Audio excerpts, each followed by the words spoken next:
crise sociale liée aux dégâts de la pluie du 14 juin dernier qui a causé 7 décès n'a pas échappé aux préoccupations des sénateurs, lesquels ont voulu recueillir à cette séance des questions orales les mesures du gouvernement pour apporter des solutions efficaces et durables. Selon le Premier ministre congolais, la délocalisation et la relocalisation ont été des options prises après une réunion sur l'assistance humanitaire d'urgence. Sans anticiper sur les résultats du travail qui sera fait par la sous-commission chargée des questions structurelles, les mesures à prendre concernent, entre autres, la délocalisation et la relocalisation des familles sur les sites viabilisés. Il n'y aura pas de localisation à la carte. Les familles devront accepter de s'installer sur les sites qui seront identifiés. La problématique de la pénurie récurrente du carburant et les solutions préconisées ont été aussi au cœur de ce débat entre Sénat et gouvernement. À cause du déséquilibre économique et financier structurel que nous n'arrivons pas à résoudre. Quand on importe ou quand on produit et que l'on vend, on perd de l'argent. À cause des faiblesses de stockage, à cause des mauvaises performances de la chaîne logistique, notamment tous les modes de transport, transport par la route, transport par le chemin de fer. Alors qu'est-ce qu'on préconise? D'abord, il faut importer davantage. Pour ça, il faut trouver une solution financière. Il faut augmenter les capacités de stockage de la SLO et pourquoi pas d'autres. Il faut améliorer les performances de la CORAF. Il faut rétablir l'approvisionnement de la CORAF tel que c'est prévu à 4 lots par mois. Aujourd'hui, c'est 2 à 3 lots par mois pour des raisons financières. Après l'annonce des mesures importantes liées à la vie quotidienne, les populations attendent des actions concrètes qui soulageront leurs peines. Depuis quelque temps, le pays est confronté à 2 crises majeures. Il s'agit là de la pénurie de carburant et les inondations. C'est dans ce cadre que je reçois sur ce plateau Franck-David Batola, rédacteur en chef de Pointe-Noire. Avec lui, nous allons parler des réponses apportées par le gouvernement lors des questions orales au gouvernement. Bonjour et bienvenue Franck-David Batola. Merci de m'avoir reçu. Le 20 juin dernier, lors de la séance des questions orales au gouvernement, la question de la pénurie de carburant a été évoquée au Sénat. Quelle lecture faites-vous de cette situation? La pénurie de carburant, c'est une situation très préoccupante dans notre pays, donc ça n'a pas échappé aux sénateurs lors de la séance des questions orales au gouvernement de débattre sur cette question qui préoccupe énormément les Congolais, énormément les populations qui veulent avoir des réponses claires du gouvernement, savoir les causes et surtout les solutions, parce que vous savez très bien que ça fait un peu plus de 10 ans que chaque année ou presque, le Congo enregistre, sinon Brazzaville particulièrement, même les autres localités du pays.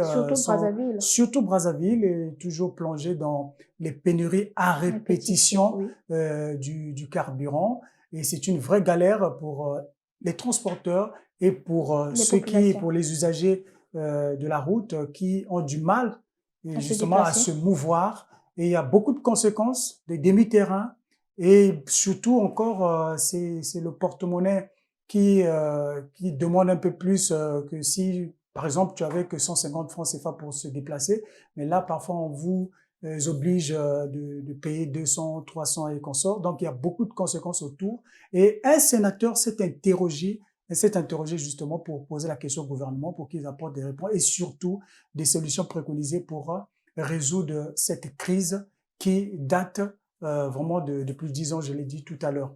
Alors, en ce qui concerne les réponses du gouvernement, le gouvernement reconnaît à travers le ministre des hydrocarbures, Bruno Jean-Richard Itoa, que l'État avait beaucoup de problèmes déjà à résoudre. D'abord, le problème, il était financier, puisque, pourquoi financier? Parce que nous avons, pour l'instant, eu l'unique raffinerie qui chargé justement de traiter le brut, donc le produit pétrolier brut.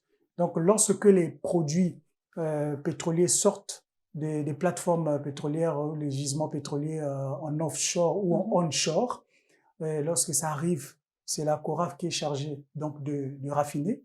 La CORAF aujourd'hui n'a pas assez de capacité de produire ou bien de raffiner à 100% les bruts congolais, parce que aujourd'hui la CORAF est environ à 70%, sinon 60%, et On va s'interroger et les autres pourcentages vont où? Oui. Et les autres pourcentages sont exportés ailleurs pour que ça soit raffiné.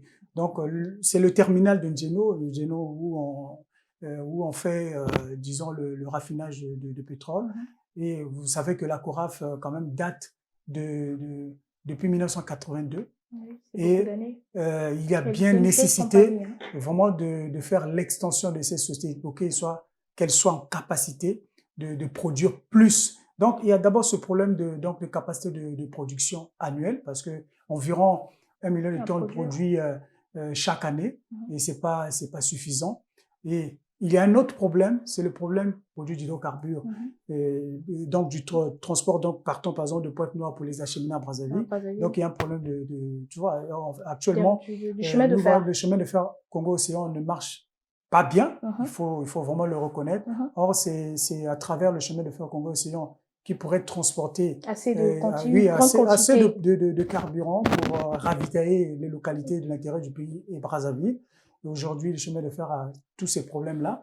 Et tu voyais sur la voie terrestre, utiliser les camions citernes ne suffisent pas parce qu'ils ne transportent pas assez de quantité de brut.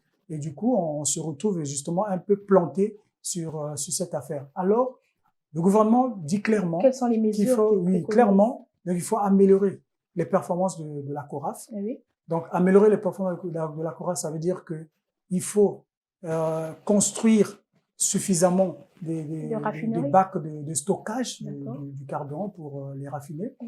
Et il faut aussi donc améliorer, par exemple, le chemin de fer. Donc, la possibilité de faciliter le transport des bruts vers les localités qui sont en besoin.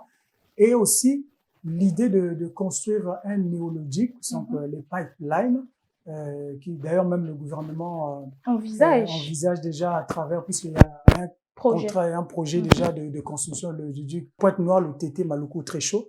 Donc maintenant, c'est qu'on va se dire oui, c'est vrai que toutes ces mesures-là, le gouvernement a préconisé ces mesures, mais c'est difficile de réaliser ces projets. Pourquoi? Ça va prendre quand même assez de temps. C'est pas quelque chose de... C'est pas dans l'immédiat, en fait. C'est pas dans l'immédiat, justement, que ces solutions vont être en fait apportées. Donc, ça veut dire que vous voyez déjà que même le projet là, pour la construction de l'éoliduc peut durer environ 3, 4, 5 ans.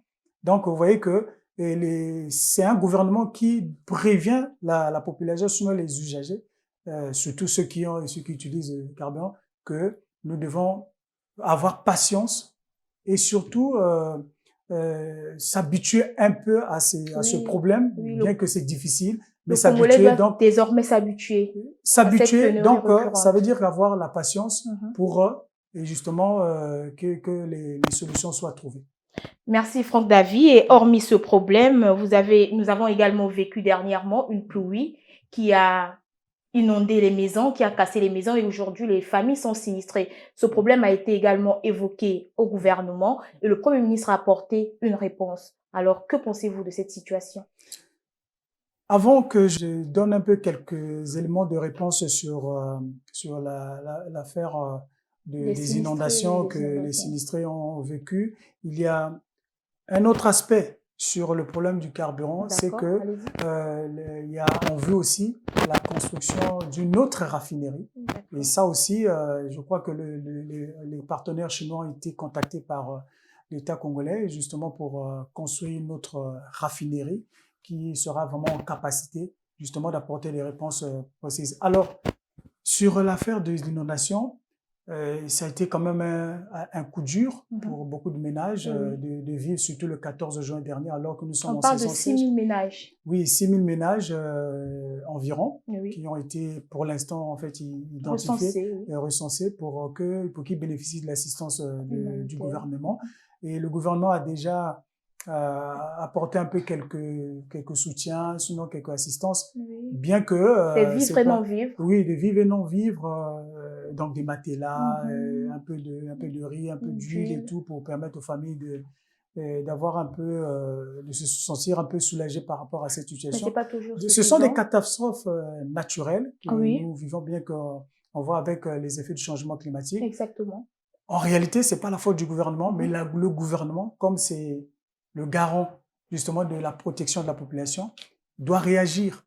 C'est vrai qu'aujourd'hui, on pointe du doigt les familles qui sont allées construire dans les zones des zones à risque, que ce sont des zones où il y a des sables mouvants, ou ce sont des zones marécageuses. C'est très sensible, mais l'État a cette responsabilité de pouvoir protéger sa population, d'où le gouvernement est arrivé. Donc, c'est ce que le Premier ministre a précisé devant les sénateurs, que nous nous sommes accordés donc avec les familles concernées de les délocaliser et les relocaliser. Donc, trouver un endroit approprié pour les loger. Alors, bien que ces familles sont favorables, parce que hier, déjà hier, nous avons effectué une descente à Talanga, précisément au quartier d'Evala, où les gens sont encore en détresse. Vraiment, c'était un sentiment de beaucoup de tristesse, beaucoup d'amertume, mais ils attendent que le gouvernement réagisse. Ils sont favorables, en fait. Que le gouvernement puisse agir, mais immédiatement. Parce que même si on peut trouver, par exemple, des mesures provisoires, ça serait vraiment les mesures sont déjà qui sont d'accord, donc provisoirement, on peut apporter des solutions. Et ces familles n'attendent que ça. C'est vrai que dans le quartier d'Evala, ils n'ont pas encore reçu des kits que nous venons d'évoquer tout à l'heure. Mais je pense qu'il y a des familles qui ont été soulagées, peut-être un peu partiellement. Mais la vraie solution, c'est de restaurer justement ces zones, donc les délocaliser. Ça veut dire que trouver des moyens pour les infrastructures, donc construire des collecteurs ou des collecteurs d'évacuation des eaux appropriés pour éviter que nous retombons sur des glissements de terrain. Donc, il faut bien des solutions durables. Il faut des solutions durables parce que il est bien nécessaire que le gouvernement apporte c'est vrai qu'aujourd'hui, la situation financière est difficile, mais la responsabilité incombe, disons, au gouvernement pour que nous puissions vivre ces phénomènes, mais pas avec la même ampleur où on a connu 7 décès, malheureusement. Merci Franck David Batola d'avoir répondu présent à notre invitation et nous espérons que le gouvernement prendra bonne note pour que ces familles puissent trouver soulagement durable. Merci à vous, chers téléspectateurs, de nous avoir suivis. C'est donc la fin de notre entretien. Je recevais donc sur ce plateau Franck David Batola, rédacteur en chef à Vox TV. Au revoir.